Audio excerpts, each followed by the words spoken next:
台南第一场以听众朋友为创作者龙天共融艺术展，伫陈廷辉陈义金服务团队执行长创全的牵线，以及市府社会局、体育局、文化局支持下，赶伫咧9月21国际手艺日以及9月28国际聋人节进行顺利举办，希望透过活动向大众传达资讯平权与聋共融的重要。我们听障运动协会，他们来为所有的市民朋友以及他的会员，大家一起来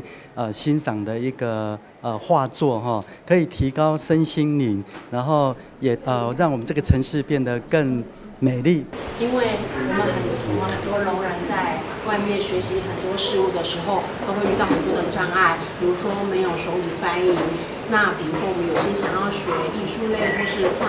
画画这些东西，会有遇到一些障碍。当我们发现这个问题之后，我们就设计了这个活动，申请手语翻译，申请听打服务。很多聋人就觉得说，我可以这样来学习另外一项专业，可以接触不同的艺术与文化，把它变成资讯平权最好的展现。龙天共融艺术展集结了多位听众朋友的创作。在台湾缠绕化教师协会张博廷老师的指导下，让学员画出听障族群的内心世界，同时也透过缠绕画意的方式，得到内心平静。小朋友他觉得，因为最近他压力很大，他学了这个缠绕画之后，他觉得这个整个心情有疏解，学了之后好像觉得比较好，所以比较平稳。就借由他的画，还有传递他心里的那个感受，他把它画出来。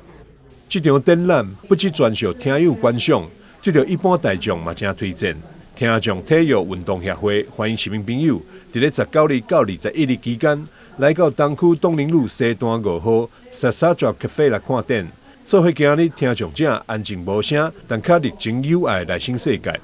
台南新闻张世伟采访报道。